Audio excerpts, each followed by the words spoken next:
بسم اللہ الرحمن الرحیم۔ السلام علیکم معزز طلباء کرام، آپ سب کیسے ہیں؟ آج ہم مؤطا امام محمد کے سبق نمبر 402 کو پڑھیں گے۔ آج کے ہمارے سبق کا عنوان ہے پڑوسی کے حق کا بیان۔ آج کے ہمارے سبق کی جو عبارت ہے وہ باب حق الجار سے شروع ہوتی ہے۔ آج کے سبق کے حوالے سے امام محمد رحمۃ اللہ علیہ ایک حدیث پاک لے کے آئے ہیں، اور وہ حدیث پاک یہ ہے، آپ لکھتے ہیں کہ اخبرنا مالک اخبرنا یحیی بن سعید اخبرنی ابو بکر بن محمد بن عمرو بن حزم ان عمرة حدثته انها سمعت عائشة تقول سمعت رسول الله صلى الله عليه وسلم يقول ما زال جبريل يوصيني بالجار حتى ظننت ليورثنه۔ امام محمد رحمۃ اللہ علیہ آپ فرماتے ہیں کہ ہمیں امام مالک نے خبر دی ہے، اور وہ فرماتے ہیں کہ ہم سے روایت کیا ہے یحییٰ بن سعید نے، اور وہ فرماتے ہیں کہ مجھے خبر دی ابو بکر بن محمد بن عمر بن حزم نے کہ عمرہ رضی اللہ تعالی عنہ نے اس سے بیان کیا کہ انہوں نے حضرت عائشہ صدیقہ رضی اللہ تعالی عنہا کو یہ کہتے ہوئے سنا ہے کہ میں نے رسول اللہ صلی اللہ علیہ وسلم کو یہ کہتے ہوئے سنا ہے کہ جبریل علیہ السلام ہمیشہ مجھے پڑوسی کے حقوق کی وصیت کرتے تھے، یہاں تک کہ مجھے گمان ہوا کہ شاید پڑوسی وارث بنا دیے جائیں گے۔ اچھا، پڑوسی کے حقوق چونکہ بہت زیادہ ہیں، اور اگر نظر دقیق سے دیکھا جائے تو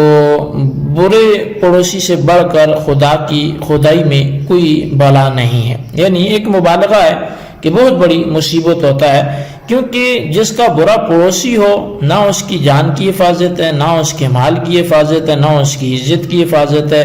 ہر وقت جان و مال عزت کا خطرہ ہی رہتا ہے۔ اور اس تھوڑی سی زندگی میں کثیر لوگوں کو ایسا مشاہدہ کرتے ہوئے آپ نے بھی دیکھا ہوگا کہ وہ برے پڑوسی کی وجہ سے اپنا ذاتی مکان چھوڑ کر اور در بدر دھکے کھا رہے ہوتے ہیں، اور جو برے لوگ ہیں اللہ تعالیٰ نے ان کی رسی کو ڈھیل دے رکھی ہے تاکہ جو چاہیں سو کریں اور اپنے انجام کو پہنچ جائیں، جبکہ اللہ تبارک و تعالیٰ نے قرآن مجید میں ارشاد فرمایا کہ فَقُطِعَ دَابِرُ الْقَوْمِ الَّذِينَ ظَلَمُوا وَالْحَمْدُ لِلَّهِ رَبِّ الْعَالَمِينَ،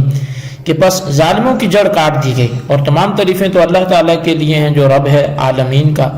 تو برے پڑوسی جو ظالم ہیں وہ اپنے ہمسائے کو تنگ کر کے خوش ہوتے ہیں، انہیں سوچنا چاہیے کہ اگر میں یہ خیال کرتا ہوں کہ میں اپنے ہمسایہ کو تنگ کر سکتا ہوں اور میں اس کی پسلیاں توڑ سکتا ہوں، کوئی مجھے پوچھنے والا نہیں ہے، تو شیخ سعدی نے بڑے اچھے انداز میں اس کا جواب جو ہے وہ یوں ایک شعر کی صورت میں دیا ہے، جس کا مفہوم یہ بنتا ہے کہ بیچارے غریب لوگوں پر زور مت لگا اور بے خوف نہ ہو قبر کی تنگی سے، یعنی اگر تو اس مسکین کی پسلیاں توڑ سکتا ہے تو پھر قبر بھی تیری پسلیاں توڑ سکتی ہے۔ تو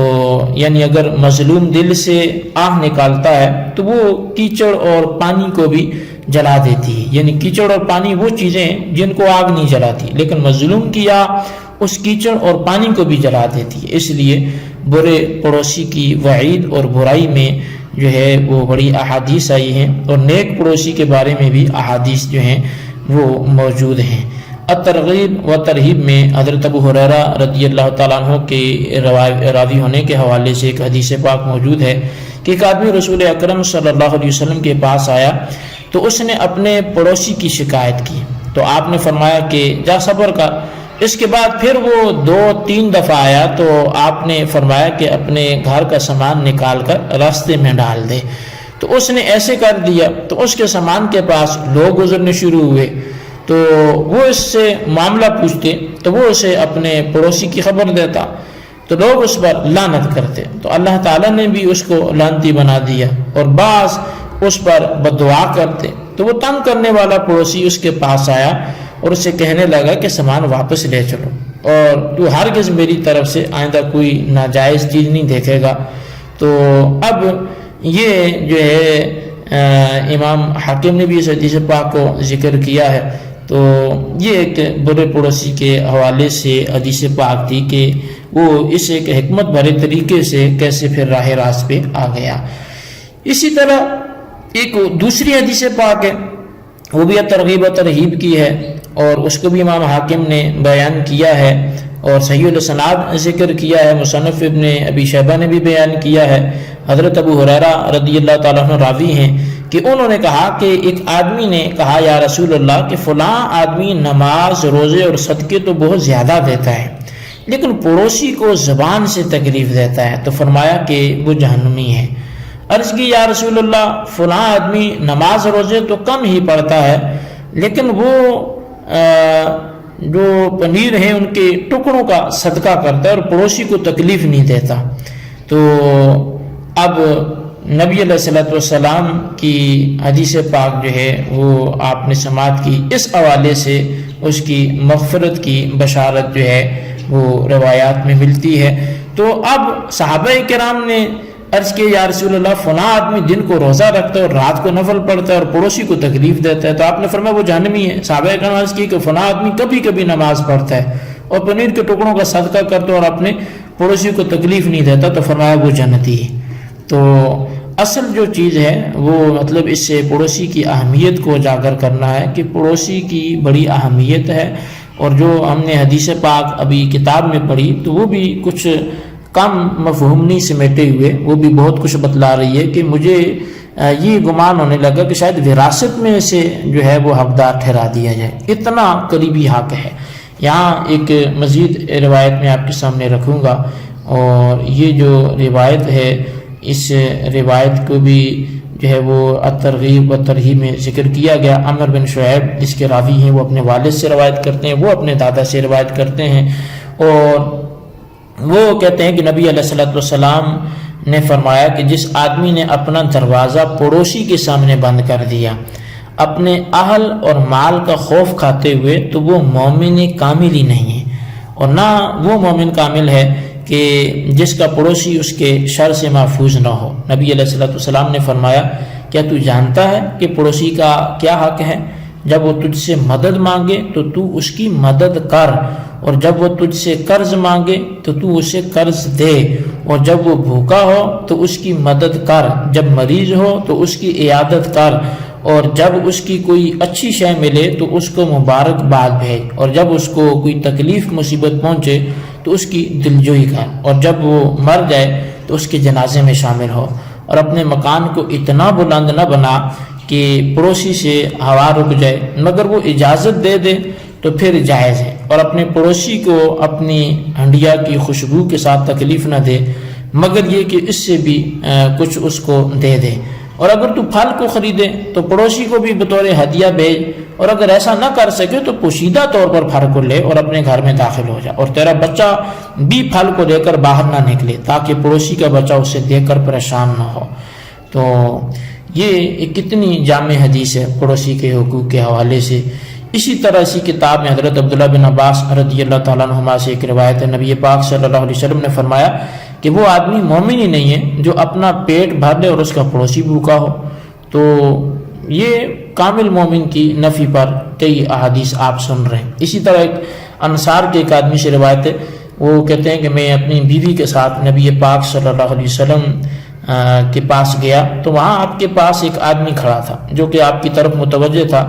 مجھے یہ خیال ہوا کہ رسول اللہ صلی اللہ علیہ وسلم اور دوسرا آدمی ان کو آپس میں کام ہے شاید، تو لہٰذا میں بیٹھ گیا۔ اللہ تعالیٰ کی جو ہے وہ اللہ تعالیٰ کے رسول نے اپنا لمبا قیام کیا، یہاں تک کہ نبی علیہ السلام کے طول قیام سے رحم آنے لگا۔ پھر جب رسول اللہ صلی اللہ علیہ وسلم اس سے فارغ ہوئے تو انہوں نے عرض کی کہ یا رسول اللہ آپ کے اتنے لمبے قیام کی وجہ سے ترس آنے لگا تھا، رحم آنے لگا تھا، تو آپ نے فرمایا تجھے معلوم ہے کہ یہ آدمی کون تھا؟ تو میں نے عرض کی کہ حضور مجھے علم نہیں ہے، اور آپ نے فرمایا یہ جبریل تھے جو پڑوسی کے حقوق کے بارے میں بار بار تاکید کرتے رہے، یہاں تک کہ مجھے گمان ہوا کہ آپ پڑوسی کو وارث بنا دیں گے۔ تو آپ نے فرمایا اگر تو سلام کہتا جبریل کو تو وہ تیرے سلام کا جواب دیتے ہیں۔ تو اسی طرح مجموع زوائد کے اندر ایک حدیث پاک ہے، اور وہاں جو ہے کہ صحابی رسول ہیں حضرت معاویہ، وہ یہ معاویہ بن سفیان نہیں ہے، یہ دوسرے ہیں، اور یہ معاویہ بن حیدہ یہ روایت کرتے ہیں کہ نبی علیہ الصلوۃ والسلام سے انہوں نے عرض کیا کہ پڑوسی کا کیا حق ہے؟ تو آپ نے فرمایا اگر مریض ہو جائے تو اس کی عیادت کر، اگر مر جائے تو اس کے جنازے میں شریک ہو، اگر تو اس سے قرض مانگے تو اسے قرض دے، اگر برہنہ ہو تو اس کا صدر ڈھانپ، اور اس کو کوئی اچھائی ملے تو اس کو مبارکباد دے، اگر اس کو کوئی مصیبت پہنچے تو اس کی عیادت کر، اور اس کی دیواروں سے اپنی دیواروں کو بلند نہ کر تاکہ اس کی ہوا کو تو روکے، اور اپنی ہنڈیا کی خوشبو سے بھی پڑوسی کو تکلیف نہ دے، اور ورنہ اس کو بھی اس ہنڈیا سے کچھ دے دے اگر تو اپنے ہنڈیا کی خوشبو اس تک پہنچنے دیتا ہے۔ تو اسی طرح مجموع زوائد میں حضرت جابر رضی اللہ عنہ سے روایت ہے، انہوں نے کہا کہ نبی علیہ السلام نے فرمایا جب تمہارا کوئی ہنڈیا کو پکائے تو تم میں اس کو شوربے کو زیادہ کرے تاکہ اسے اپنے پڑوسی کو دے سکے۔ تو بہرحال جی اس پر طویل کلام ہو سکتا ہے پڑوسی کے حوالے سے، بس حاصل کلام یہی ہے کہ بہت زیادہ حقوق ہیں، ہمیں خیال رکھنا چاہیے اپنے پڑوس کا، اور تکلیف دینے سے اپنے پڑوس والوں کو محفوظ رکھنا چاہیے۔ اللہ تعالیٰ سے دعا کرتے ہیں جو ہم نے پڑھا سنا اسے یاد رکھنے کی توفیق نصیب فرمائے، آمین بجاہ نبی الامین صلی اللہ علیہ وسلم۔